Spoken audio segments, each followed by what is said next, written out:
శ్రీమాత్రే నమః.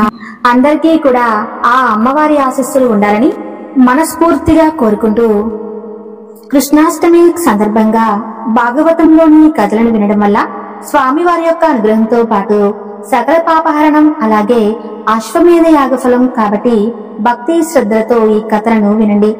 సమస్త విశ్వానికి కారణభూతమైనటువంటి పరమేశ్వరుడు ఒక్కడే, ఆయన నిర్గుణుడు. ఆ దేవదేవుడే త్రిగుణాలతో కూడినటువంటి తన మాయతో ఈ సమస్త విశ్వాన్ని సృష్టించాడు. తన వల్ల సృష్టించబడినటువంటి జంతుజాలం బాధలు పడుతూ ఉన్నప్పుడు వాటి బాధలు తీర్చడానికి, లేదా దుష్టులు ఎక్కువై పాపం పెరుగుతూ ఉన్నప్పుడు ఆ దుష్టులను శిక్షించి శిష్టులను రక్షించడానికి తాను జంతుజాలంలో ఒకరిగా అవతరిస్తూ ఉంటాడు. వీటినే లీలావతారాలు అని అంటారు. ఈ విధంగా ఇప్పటికే విష్ణువు 21 అవతారాలు ఎత్తారు. వీటిలో కొన్ని తక్కువ కాల పరిమితి కలవి, కొన్ని చాలా సంవత్సరాలు కలవి ఉన్నాయి. అందులో మొదటిది అవతారం శ్రీహరి. బ్రహ్మజ్ఞానం కలవాడిగా బ్రహ్మచారిగా ఉన్నాడు. రెండవ అవతారం వరాహ అవతారం. ఈ అవతారంలో విష్ణువు వరాహ అవతారం ఎత్తి హిరణ్యాక్షుని చంపి పాతాళంలో మునిగిపోయినటువంటి తర్వాత భూమిని పైకెత్తి దానిని యథాస్థానంలో ఉంచారు. మూడవ అవతారం నారద అవతారం. ఈ అవతారంలో విష్ణువు హరిభక్తిని పొందినాడు. నాలుగో అవతారం నారాయణ అవతారం. ఈ అవతారంలో నారాయణులుగా అవతారం ఎత్తి తపస్సు చేసి తపోబలం గురించి లోకానికి చాటారు. ఐదవ అవతారం కపిలునిగా జన్మించి అసురు అనే బ్రాహ్మణుడిగా జన్మించి సంఖ్యాయోగం బోధించాడు. ఆరవ అవతారం అత్రి. అనసూయలకు దత్తాత్రేయునిగా జన్మించి నలక్రుడు ప్రహ్లాదులకు తత్వాన్ని ఉపదేశించాడు. ఏడవ అవతారం యకోతిరిచి దంపతులకు యజ్ఞుడిగా జన్మించి స్వయంభూ మన్వంతరం రక్షించాడు. ఎనిమిదవ అవతారం మేరుదేవి నాభి దంపతులకు ఇరు విక్రముడిగా జన్మించి పరమహంస మార్గాన్ని తెలిపి పండితుల యొక్క జ్ఞానాన్ని పెంచాడు. ఇక 9వ అవతారం మృదువుగా జన్మించి భూమిపై సమస్త వస్తువులను పుట్టించాడు. 10వ అవతారం శాక్షు సమనువు కాలంలో మేనావతారునిగా జన్మించి వైవస్వత మనువును రక్షించాడు. 11వ అవతారం కూర్మావతారం. ఈ అవతారంలో శ్రీహరి కూర్మరూపం ధరించి మందర పర్వతాన్ని తన వీపుపై నిలిపి మూశాడు. 12వ అవతారం. ఈ అవతారంలో ధన్వంతరి రూపం ధరించి అమృత కలశంతో క్షీరసాగరం నుండి జన్మించాడు. 13వ అవతారం మోహిని రూపం ధరించి అమృతాన్ని దేవతలకు మాత్రమే అందేలా చేశాడు. ఇక 14వ అవతారం నరసింహుని అవతారం. హిరణ్యకశిపుని సంహరించాడు. 15వ అవతారం వామన అవతారం ఎత్తి బలిని పాతాళానికి పంపించారు. 16వ అవతారం పరశురామ అవతారం ఎత్తి అహంకారులైనటువంటి రాజులను హతమార్చి భూమిని బ్రాహ్మణులకు అప్పగించాడు. 17వ అవతారం వ్యాసుని అవతారం ఎత్తి వేదాలను విభజించి పురాణాలను లోకాలకి అందించారు. 18వ అవతారం రాముని అవతారంలో రావణ్ణి వధించారు. ఇక 19వ అవతారం బలరాముని అవతారం. 20వ అవతారం కృష్ణుని అవతారం. 21వ అవతారం బుద్ధుని అవతారంలో అహింస యొక్క గొప్పతనాన్ని చాటి చెప్పాయి. ఇప్పుడు కలియుగంలో శ్రీహరి శంభుల అనే గ్రామంలో విష్ణు శర్మ అనే బ్రాహ్మణుడికి కుమారుడిగా పుట్టి కల్కి అవతారంలో దుష్ట శిక్ష చేస్తారు అని సూతుడు శ్రీహరి అవతారాల గురించి భాగవత పురాణంలో తెలిపారు. త్రేతాయుగం ముగిసిన తర్వాత చాలా కఠినులు, దుష్టులు అయినటువంటి రాజులు కొందరు రాక్షస అంశతో పుట్టి ప్రజలను అష్ట కష్టాలు పెట్టేవారు. అన్యాయం అక్రమంగా పెరిగిపోయాయి. అనాథలకు కనీసం రక్షణ కూడా లేకుండా పోయింది. పేదలకు రక్షణ కూడా లేదు. అమాయకులకు ఆశ్రయమో లేదు. అంతటా కూడా పాపం పెరిగిపోయింది. శిశుపాలుడు, జరాసంధుడు, కంసుడు మొదలైన వారు ప్రజలను నానా హింసల పాలు చేశారు. దుష్టులను శిక్షించడం, మంచివాళ్లను రక్షించడం ఈ మహావిష్ణువు పని కాబట్టి భూదేవి శ్రీ మహావిష్ణువును ఆశ్రయించి తన యొక్క బాధను చెప్పుకుంది. ఇక శ్రీ మహావిష్ణువు శ్రీకృష్ణుడై అవతరించడానికి అంగీకరించాడు. యాదవులకు మధురా పట్టణం రాజధాని. సురసేనుడు యాదవరాజు, అతని కుమారుడు వాసుదేవుడు, వాసుదేవుని యొక్క భార్య దేవకి, దేవకి యొక్క పెద్ద తండ్రి కుమారుడు కంసుడు. దేవకి వసుదేవులకు వివాహం వైభవంగా జరిపి వారిని ఇంటి నుండి బయలుదేరేటప్పుడు కంసుడు తన చెల్లెలకు దేవకిని బావయ్యకు వసుదేవుని రథములో కూర్చుండబెట్టుకుని తీసుకుని వెళ్తూ ఉన్నారు. ఆకాశంలో నుండి ఒక శబ్దం వినిపించింది. కంస, నీ రథంలో ఉన్నటువంటి నీ చెల్లెలి 8వ కొడుకు నిన్ను హతమారుస్తాడు, జాగ్రత్తగా ఉండు. ఈ ఆకాశవాణి యొక్క మాటలు విని కంసుని గుండె పగిలిపోయింది. తన చెల్లెలిపై ఉన్నటువంటి ప్రేమ క్షణంలో ద్వేషంగా మారిపోయింది. కోపంతో కంసుడు రథం దిగాడు. తన చెల్లెలిని దయలేని వాడే రథం మీద నుండి కిందకి లాగి విసిరివేశాడు. కత్తి తీసి ఆమెను నరకబోయాడు. అప్పుడు సాధు స్వభావం గల వాసుదేవుడు కంసుని చెయ్యి పట్టుకుని ఇలా దీనంగా అన్నాడు, నీవు రాజువు, గొప్ప బలాపరాక్రమాలు కలవాడు. స్త్రీని చంపడం నీకు ఏమాత్రం తగదు. నీకు అపకీర్తి వస్తుంది. లోకమే నిన్ను నిందిస్తుంది. దేవకికి పుట్టినటువంటి పిల్లల వల్ల కదా నీకు అపాయము. ఆ పిల్లలను చంపు, నీకు ఎలాంటి అపాయము ఉండదు. ఈ మాటలకు కంసుడు కొంచెం శాంతించాడు. ఇక స్త్రీని చంపినటువంటి పాపం తనకు ఎందుకని అనుకున్నాడు. మరి నీ పిల్లలను పుట్టగానే తెచ్చి నాకు అర్పిస్తావా అని గద్దించి అడిగాడు. నా మాట నమ్ము, నా పిల్లలను పుట్టగానే నీకు తెచ్చి ఇస్తాను. నేను ఆడినటువంటి మాటను తప్పను అని వాగ్దానం చేశాడు వసుదేవుడు. వసుదేవుడి మాటలకు ప్రాణాలతో వదిలిపెట్టేశాడు. తన యొక్క వాగ్దానం ప్రకారం వసుదేవుడు తనకు కలిగినటువంటి మొదటి కుమారుణ్ణి తీసుకుని పోయి కంసునికి సమర్పించాడు. వసుదేవుడు మాట తప్పనందుకు కంసుడు చాలా సంతోషించాడు. అతనికి కొంచెం దయ కలిగింది. తనను చంపేది దేవకి 8వ కొడుకు కదా, అయినప్పుడు ఈ మొదటి పిల్లవాడిని ఎందుకు చంపడం అని అనుకున్నాడు. ఈ పిల్లవాడిని నేను చంపను, నీ యొక్క 8వ కొడుకును మాత్రం తెచ్చిస్తే చాలు అని అన్నాడు. కంసుని దయాగుణానికి వసుదేవుడు కూడా పొంగిపోయాడు. కాని కంసుని యొక్క క్రూర బుద్ధి ఏనాటికైనా సరే తన పిల్లలకు ప్రమాదం తెచ్చేదే అని అనుకున్నాడు. ఇలా ఉండగా కొన్నాళ్లకు కంసునికి ఒక రహస్యం తెలిసింది. అదేమిటంటే యాదవులంతా కూడా దేవతలని దేవకికి పుట్టే 8వ కొడుకు శ్రీ మహావిష్ణువే తాను కలనేమి ఆంశ వల్ల పుట్టినటువంటి రాక్షసుడు అని, తనకు మృత్యువు తప్పదని ఈ రహస్యం అతనికి నారదుని వల్ల తెలుస్తుంది.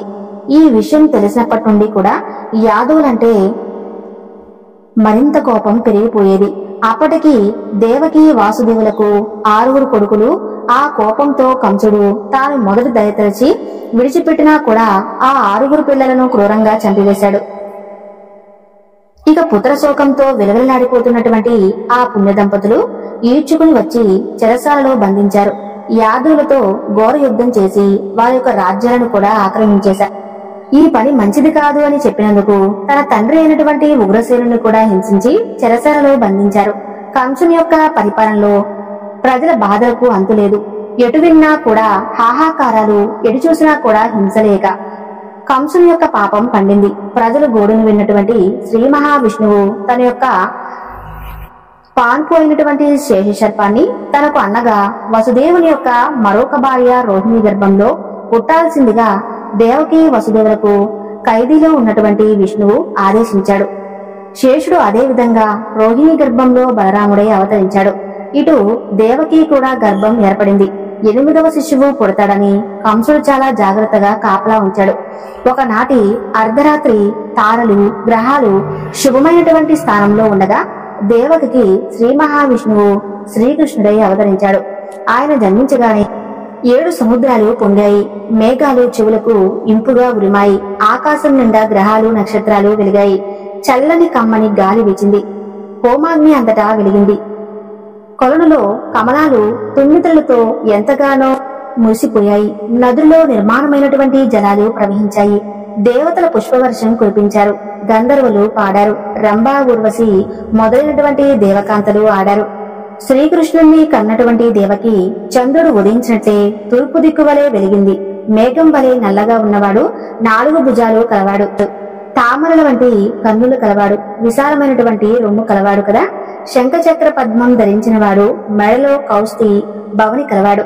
శ్రీకృష్ణుడు కనబడేసరికి వసుదేవుడు ఆనందంతో పులకరించిపోయాడు. తాను ఆ కారాగారంలో ఉండటం వల్ల ఏమీ చేయలేక మనసులోనే 10,000 ఆవులను బ్రాహ్మణులకు దానం చేసినాడు. శ్రీ మహావిష్ణువు యొక్క అంశతో పుట్టినటువంటి ఆ బాలునికి నమస్కరించాడు. అతన్ని స్తుతించాడు. దేవకీదేవి కూడా ప్రార్థించింది. వసుదేవుడు తన పాపని 2 చేతులతో తీసుకుని చెరసాల తలుపుల వద్దకు వచ్చాడు. దైవశక్తి వలన తలుపులు తెరుచుకున్నాయి. వసుదేవుడు వేగంగా రేపల్ల వైపు నడిచాడు. దారిలో లోతైనటువంటి యమునా నది అడ్డం వచ్చింది. ఎలాంటి భయం లేకుండా వసుదేవుడు కృష్ణుడి తల మీద పెట్టుకుని నీళ్ళలోకి దిగాడు. రాముడికి సముద్రం దారి ఇచ్చినట్లే యమున కృష్ణునికి దారి ఇచ్చింది. గబగబా నందుని ఇంటికి వెళ్లిపోయాడు. వసుదేవుడు నందుని భార్య యశోద తన చిన్ని కూతురును పక్కన పెట్టుకుని నిద్రపోతూ ఉంది. వసుదేవుడు శ్రీకృష్ణుణ్ణి యశోద పక్కన పడుకోబెట్టి యశోద కూతురును అతను తీసుకుని తిరిగి చెరసాలకు బయలుదేరాడు. అంతలో పిల్ల కెవ్వుమని కేక వేసి ఏడవటం మొదలుపెట్టింది. ఇక చెరసాల కాపలా వాళ్ళు పిల్ల ఏడుపు విని దేవకి నీలాడిందని తెలుసుకుని ఎత్తుకుని వెళ్లి కంసునికి వార్త చెప్పారు. కోపంతో ఉన్నటువంటి కంసుడు దేవకికి పుట్టినటువంటి ఆ పాపను చంపడానికి ఖైదీల నుండి పురిటింటికి వచ్చాడు. దేవకి దుఃఖంతో అడ్డం వచ్చింది. అన్నా, ఈ పాప నీ అల్లుడు కాదు, నీ కోడలు ఆడపిల్ల, దీనివల్ల నీకు ఎలాంటి అపాయమూ ఉండదు, చంపకు అని మొరపెట్టుకుంది. పాపను తన ఒడిలో దాచుకుంది.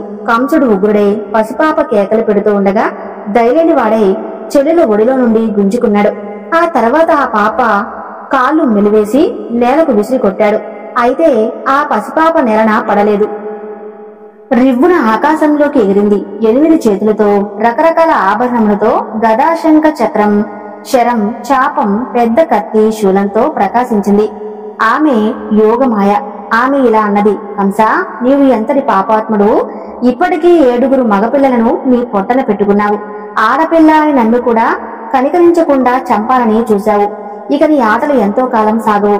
నా సరస్సును పుట్టినవాడు మహావీరుడు వేరొక చోట పెరుగుతూ ఉన్నాడు. అతన్ని మృత్యువు ఇక కాచుకో. ఈ మాటలు విని కంసుని గుండెలు కూలిపోయాయి. ఇది వరకు దేవకికి పుట్టినటువంటి మగ శిశువులే తన యొక్క శత్రువులే అని అనుకున్నాడు. ఇప్పుడు లోకంలో ఎక్కడ మగ శిశువు పుట్టినా కూడా తన శత్రువుగా భావించేవాడు. భీతి హెచ్చింది. భీతితో పాటు క్రూరత్వం కూడా ఇచ్చింది. తన యొక్క భటులను గ్రామానికి పంపి శిశువులను చంపించసాగాడు. హృదయం లేనటువంటి ఆ భటులు రాక్షసులై పసిపిల్లను హతమార్చసాగారు.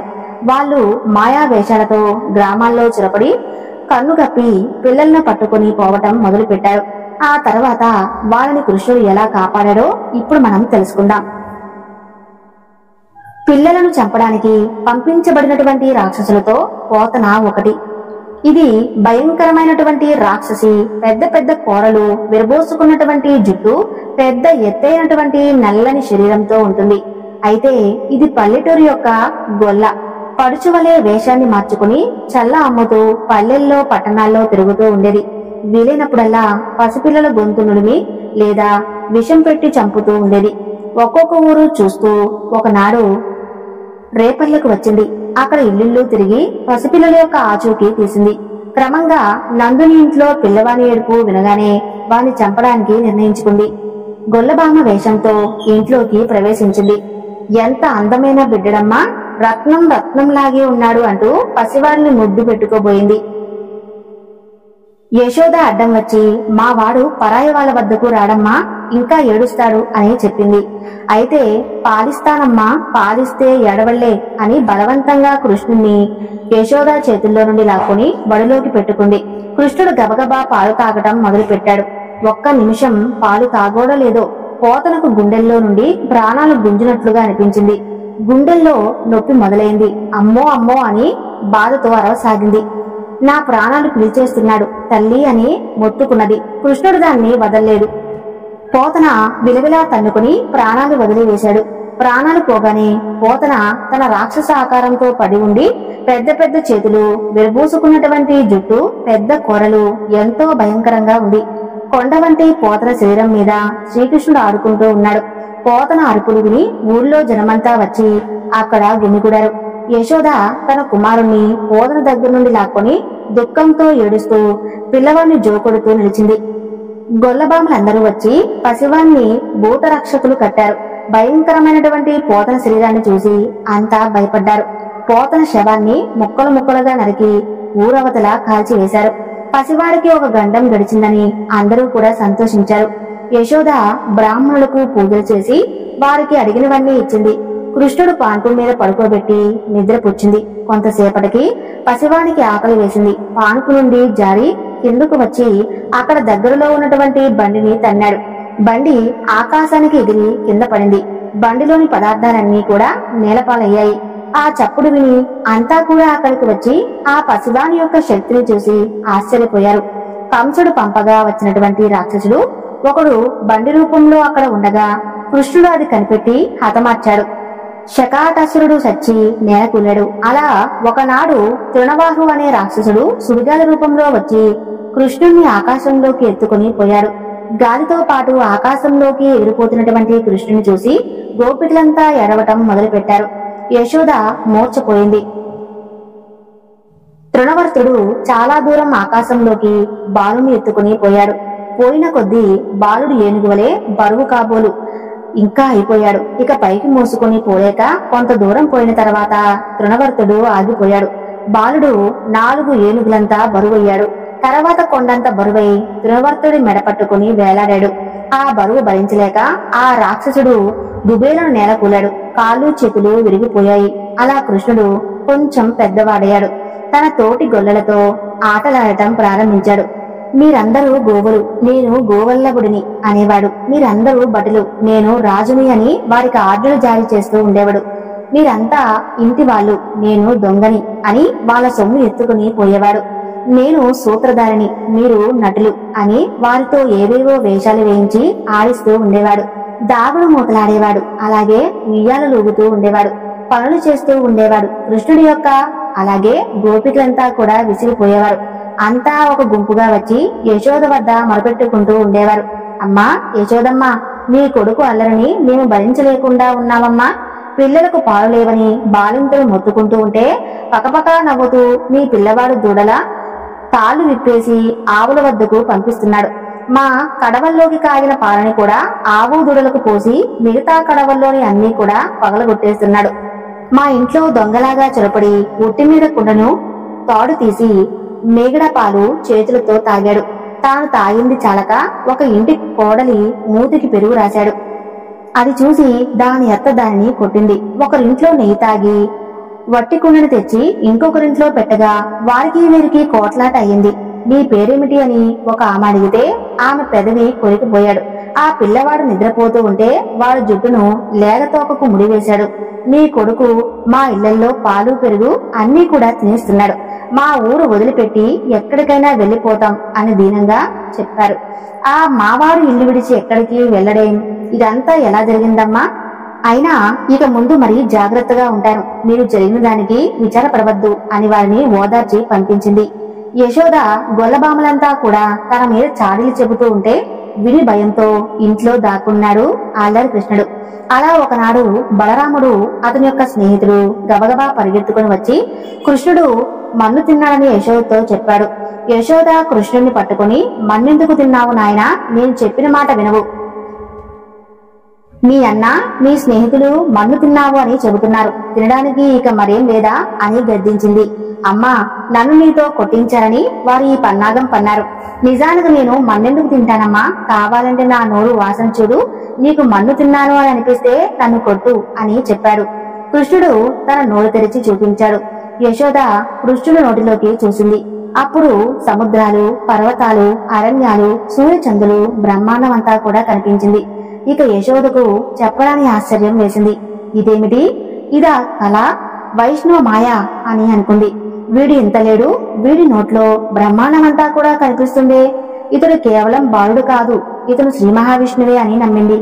అయితే శ్రీకృష్ణుడు వైష్ణవ మాయతో ఆమెకు మరుపు కల్పించాడు. తిరిగి యశోద కుమారులాగా కృష్ణుడు తన చిన్న బిడ్డడుగానే కనిపించాడు. కృష్ణుడు ఎత్తుకుని ముద్దాడింది యశోద.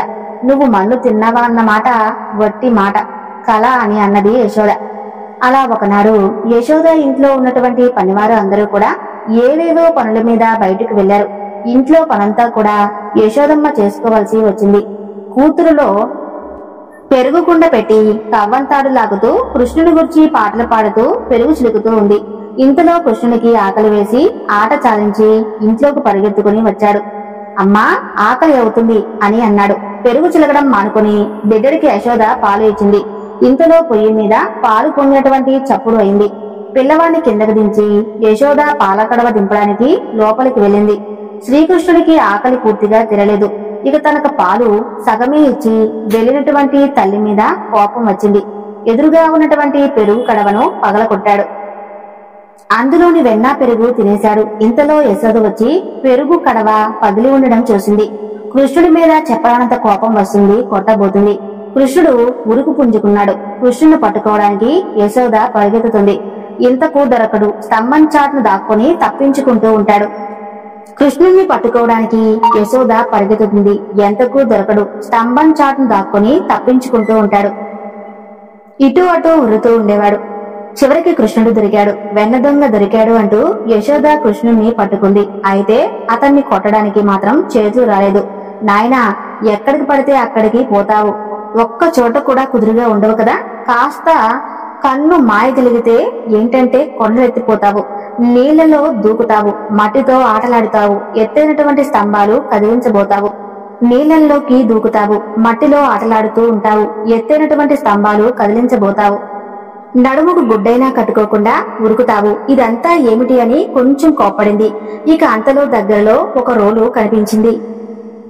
ఒక తాడుతో కృష్ణుణ్ణి ఆ రోటికి కట్టివేసింది. కొయ్యకు కట్టబడినటువంటి ఏనుగు పిల్లలాగా రోటికి శ్రీకృష్ణుడు కట్టబడి ఉండిపోయాడు. ఇక ముడుల మనసులోనైనా సరే చిక్కుబడిన కృష్ణుడు తల్లి చేతిలో చిక్కాడు. పిల్లవాడిని కట్టివేసి యశోద ఇంటి పనులు చూసుకోవడానికి లోపలికి వెళ్లిపోయింది. ఇక కృష్ణుడు మెల్లగా రోలు ఇచ్చుకుంటూ ముందుకు నడిచాడు. పెరటలోని మద్ది చెట్టు రెండు కూడా అడ్డం వచ్చాయి. ఆ రెండు మధ్యల మధ్యలో రోలు లాగాడు.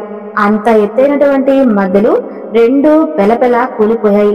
ఆ చెట్ల నుండి ఇద్దరు సిద్ధులు బయటకు వచ్చారు. ఒకరు నలకుబారుడు, రెండో వాడు మణిగ్రీవుడు. వీళ్ళిద్దరూ కూడా కుబేరుల కొడుకులు. ఈ యొక్క శాపం వలన 100 ఏళ్లుగా మద్ది చెట్లలోనే పడి ఉన్నారు. ఈనాడు శ్రీకృష్ణుని యొక్క చేతిని తాకటం వలన శాప విమోచనం కలిగింది. ఇద్దరూ కూడా శ్రీకృష్ణునికి నమస్కరించి కుబేర లోకానికి వెళ్లిపోయారు. మద్ది చెట్టు కూలిపడినటువంటి చప్పుడు వినటువంటి నందుడు, యశోద, కొందరు గోపికలు భయంతో వణికిపోతూ పరిగెత్తుకుని వచ్చారు. రెండు చెట్ల నడుమ కృష్ణుడు ఆడుకుంటూ ఉన్నాడు. ఉలకడు. యశోద దుఃఖంతో ఏడుస్తుంది. కృష్ణుడు నడుముకు కట్టబడినటువంటి తాడిని నందుడు విప్పేశాడు. యశోద అతన్ని ఎత్తుకుని ముద్దాడింది. నందుడు ఒంటరిగా కూర్చుని ఆలోచిస్తూ ఉన్నాడు. పోతన, శకాటాసురుడు, తృణవర్తుడు కృష్ణుని చంపడానికి రావటం ఇప్పుడు ఈ మధ్య అతని కళ్ళ ముందు తిరుగుతూ ఉన్నాయి. ఇప్పటికి ఎలాంటి ప్రమాదం కలగకపోయినా ఇక ముందు ముందు ఎన్నెన్ని ప్రమాదాలు వస్తాయో, రేపల్లెలో ఇంకా ఉండటం ఏమీ బాగాలేదు అని అనుకుంటూ బృందావనానికి తరలి వెళ్తే అక్కడ కృష్ణుడు సురక్షితంగా ఉంటాడేమో అని నిశ్చయించుకున్నాడు. నందుని యొక్క నిశ్చయాన్ని గోపికలందరూ కూడా మెచ్చుకున్నారు. గోవులతో కూడా అందరూ కలిసి బృందావనానికి తరలి వచ్చారు. బృందావనం చాలా అందంగా ఉంది. చెట్లు, చేమలు, నదులు, కొండలు, పచ్చిక బయళ్ళు. బలరామ కృష్ణులకు రేపల కన్నా బృందావనం చాలా బాగా నచ్చింది.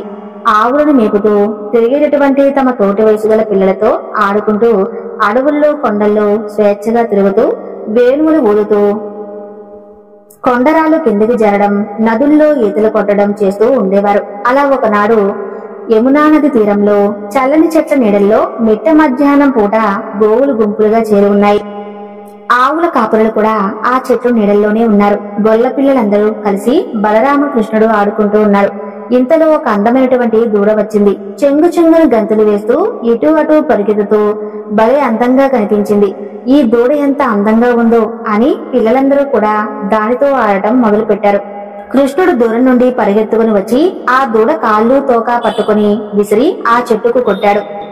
భాగవతంలోని మిగతా కథలను మరొక వీడియోలో తెలియజేస్తాము. ఇంతటి వివరణ మీకు నచ్చినట్లయితే తప్పకుండా లైక్ చేసి జై శ్రీకృష్ణ అని చిన్న కామెంట్ చేయండి. సర్వే జన సుఖినో భవంతు.